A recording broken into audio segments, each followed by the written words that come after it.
Court कचहरी में ताला लगा देना चाहिए। अगर पुलिस ही वादी प्रतिवादी, पुलिस ही अदालत, दलील, अपील सब बन जाएगी तो न्यायालय वकील का कोई मेरे समझ से काम नहीं रह जाएगा। कह रही है पुलिस वाले घर से पकड़ के लेके गए पूछताछ के नाम पर। उसका फादर कह रहा है जो सूरत में गरीब आदमी है, वहाँ मजदूरी करता है, कि मेरे बच्चे को हमें वीडियो से पता चला कि हत्या पुलिस ने कर दिया है और वो गरीब है, वीडियो में तमाम देखने झोपड़ी लग रही है। अगर इतना बड़ा वो बदमाश और लुटेरा डाकू होता तो पक्का मकान, आलीशान मकान, घर सब लोग ऐसे हैं जो जात विशेष से हैं, उनके ऊपर मुकदमे 25, 30, 40, 50, हाँ जी 34 मुकदमे विनीत सिंह के ऊपर हैं। 2 करोड़ रुपए संभवतः उनके निशानदेही बरामद भी पुलिस ने किया, लेकिन उनके साथ पुलिस कानूनी रवैया अपना रही है।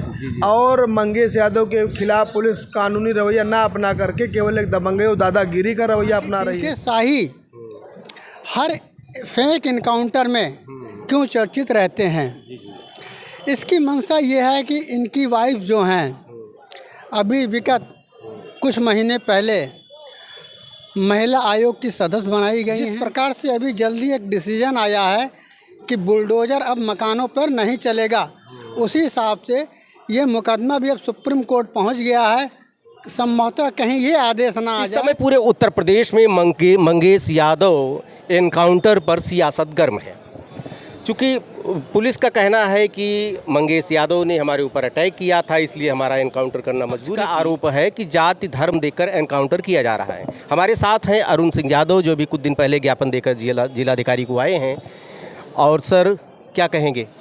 5 सितंबर को मंगेश यादव का फेक इनकाउंटर किया गया, जिसमें DK शाही जो कि डिप्टी SP STF थे, उनके द्वारा व उनकी टीम के द्वारा जीन्स की पैंट, टी-शर्ट और चप्पल में इनकाउंटर किया गया। अब मैं ये कहना चाहता हूँ कि अगर इन्हें मुखबिर से सूचना मिली कि अपराधी भाग रहा है तो इनको प्रॉपर ड्रेस में आना चाहिए था। उसके बाद जो इनकाउंटर किया गया, इनको ये अच्छी तरह मालूम था कि मंगेश यादव अकेले हैं। दूसरी चीज़, अगर उसने इनके ऊपर फायरिंग की तो इनको इनके पैरों में गोली मारनी चाहिए थी, ना कि उनके सीने में गोली मारनी चाहिए थी। अब दूसरे पहलू पर ये आते हैं कि इस हत्याकांड में, इस लूटकांड में 5 एक्यूज़ थे, जिसमें 4 एक्यूज़ों को भागने का पूरा अवसर दिया गया। एक एक्यूज़ जो था, जो एकदम निरीह दयनीय, उसके घर की स्थिति बहुत ही ख़राब थी, झोपड़ी छप्पर सब था। उसके बच्चे का स्टेटमेंट है कि 1 दिन 2 दिन पहले वो फ़ीस जमा करने गए थे, किसी तरह पैसा जुहा के, और फीस उन्होंने जमा की थी। पुलिस आई और उनको पकड़ के लेके चली गई। अब दूसरे पहलू पे आते हैं, आखिर DK शाही हर फेक इनकाउंटर में क्यों चर्चित रहते हैं, इसकी मंशा ये है कि इनकी वाइफ जो हैं अभी विगत कुछ महीने पहले महिला आयोग की सदस्य बनाई गई हैं, नंबर 1। दूसरी चीज़, ये राजनीतिक लाभ लेने के लिए और अपने आप को चर्चित करने के लिए वह प्रमोशन पाने के लिए फेक एनकाउंटर कर रहे हैं। अब बात ये आती है कि आखिर क्या कहते हैं, ये एक ही जात पर या क्या कहते हैं अति पिछड़े वर्ग या मुस्लिम वर्ग का ही फेक काउंटर क्यों, एक फेक काउंटर क्यों? इधर इस बीच आप देखिए, शासन सत्ता से अति पिछड़े वर्ग या कह लीजिए यादव वर्ग भी अच्छी तरह से इनसे जुड़ रहा था, लेकिन कुछ लोगों को ये कह लीजिए, कुछ ब्यूरोक्रेट्स को ये पसंद बिल्कुल नहीं है कि एक तबका भी आके बीजेपी की राजनीति में इन्वॉल्व हो। ये सरकार को बदनाम करने की लगातार साजिश की जा रही है कुछ अफसरशाही लोगों द्वारा, जिस पर रोक लगानी चाहिए, क्योंकि हमारे संविधान में कोई काउंटर की व्यवस्था नहीं है। जिस प्रकार से अभी जल्दी एक डिसीजन आया है कि बुलडोज़र अब मकानों पर नहीं चलेगा, उसी हिसाब से ये मुकदमा भी अब सुप्रीम कोर्ट पहुंच गया है। संभवतः कहीं ये आदेश ना आ जाए कि काउंटर पे रोक लगा दी जाए। और कुछ मिला के हमारा कहने का आशय ये है कि इसकी उच्च स्तरीय जांच कराई जाए और डीके शाही द्वारा आज तक जितने फेक एनकाउंटर किए गए हैं उनकी भी उच्च स्तरीय जांच कराई जाए, उनकी भी उच्च स्तरीय जांच कराई जाए और दोषियों को इसकी सज़ा दी जाए। जाति और धर्म देखकर एनकाउंटर किया जा रहा है, क्या आपका कहना है? वकील साहब शुभ नाम बताइए पहले। मेरा नाम राजेश कुमार यादव है। जो हमारे सीनियर ने बताया और उन्होंने एक एक पॉइंट पर सूक्ष्म नॉलेज दिया सबको। रही बात कि काउंटर कोई व्यवस्था नहीं है और इतना बड़ा अपराधी भी नहीं था, और जो भी कुछ समाचार मिला है टीवी चैनल लोगों द्वारा ये गलत हुआ है, और एक एक लोगों के खिलाफ कितने बड़े मुकदमे हैं वो नहीं मारे जा रहे हैं, और जो भी हो रहा है हमारे संवैधानिक ढांचे को डिस्टर्ब किया जा रहा है और प्रजातांत्रिक चीज़ों से पूरी तरह गलत है। सर शुभ नाम क्या सर? इधर आयुष सिंह है। हाँ सिंह साहब, आप क्या कहेंगे? जो भैया कह रहे हैं वो मतलब सही है। हाँ, कि जैसे कोई डायरेक्ट इनकाउंटर करना कोई मतलब वो नहीं है, उसका मतलब निराकरण की मार दिया जाए, उसका कोई समाधान हो जाए। जी जी जी। आगे मांग क्या करेंगे आप? आगे मार्ग हमें करना है कि सरकार को इसकी जांच करानी चाहिए और ये देखना चाहिए कि मंगेश यादव के ऊपर मात्र 5 से 7 मुकदमे थे, जबकि अन्य लोगों के ऊपर 37 मुकदमे थे। उनको प्रशासन द्वारा गुपचुप तरीके से सरेंडर करा दिया गया, सरेंडर करा के उनका रिमांड ले ली गई, लूट में सारा सामान बरामद हो गया। हम ये चाहेंगे कि सरकार जाति धर्म देखकर जो ब्यूरोक्रेट्स कार्य कर रहे हैं उनके खिलाफ कड़ी से कड़ी कार्रवाई कराई जाए। सर जी, पहले बुलडोजर पर सुप्रीम कोर्ट ने विराम लगाया जी, फिर एनकाउंटर मंगेश यादव का एनकाउंटर कर दिया गया।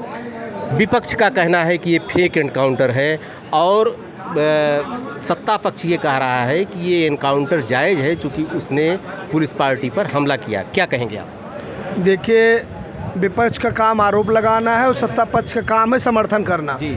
ना मैं विपक्ष की बात करूंगा ना सत्ता पक्ष की। ये एडवोकेट बात कर रहा हूं। ये जो भी कार्रवाई पुलिस प्रशासन के द्वारा की जा रही है ये कुछ मज़हबी तरीके से किया जा रहा है। जैसा कि पुलिस का काम है कानून की रक्षा करना। पुलिस पार्टी पर हमला करते हैं तो पुलिस को चाहिए कमर के नीचे गोली चलाएं, ना कि किसी खोपड़ी और सीने पर गोली चला दें। और अक्सर वही लोग जिनको विपक्ष में गिना जाता है उन्हीं लोगों द्वारा पुलिस पार्टी पर हमला भी किया जाता है पुलिस के मुताबिक, अन्य कोई करता नहीं। और सत्ता पक्ष के लोग समर्थन करते हैं। मेरा जहाँ तक अपना मानना है कि इस पर बिल्कुल लगाम लगनी चाहिए और नहीं तो कोर्ट कचहरी में ताला लगा देना चाहिए। अगर पुलिस ही वादी प्रतिवादी, पुलिस ही अदालत, दलील, अपील सब बन जाएगी तो न्यायालय वकील का कोई मेरे समझ से काम नहीं रह जाता। माननीय उच्च न्यायालय, उच्चतम न्यायालय, सभी न्यायालयों द्वारा इस पर तमाम प्रकार से टिप्पणियाँ की जाती हैं। न्यायालय अपने गरिमा में रहकर ही टिप्पणी कर सकता है और न्यायालय ऐसा करता ही है। ये बुद्धिमान के लिए सारा काफ़ी है। तो पुलिस के द्वारा जो कार्रवाई की जा रही है मेरे समझ से उचित नहीं है। और जैसा कि तमाम रिपोर्टें आ रही हैं, उसकी बहन कह रही है पुलिस वाले घर से पकड़ के लेके गए पूछताछ के नाम पर। उसका फादर कह रहा है जो सूरत में गरीब आदमी है, वहाँ मजदूरी करता है, कि मेरे बच्चे को हमें वीडियो से पता चला कि हत्या पुलिस ने कर दिया है और वो गरीब है। वीडियो में तमाम देखने झोपड़ी लग रही है। अगर इतना बड़ा वो बदमाश और लुटेरा डाकू होता तो पक्का मकान, आलीशान मकान, घर सब होता।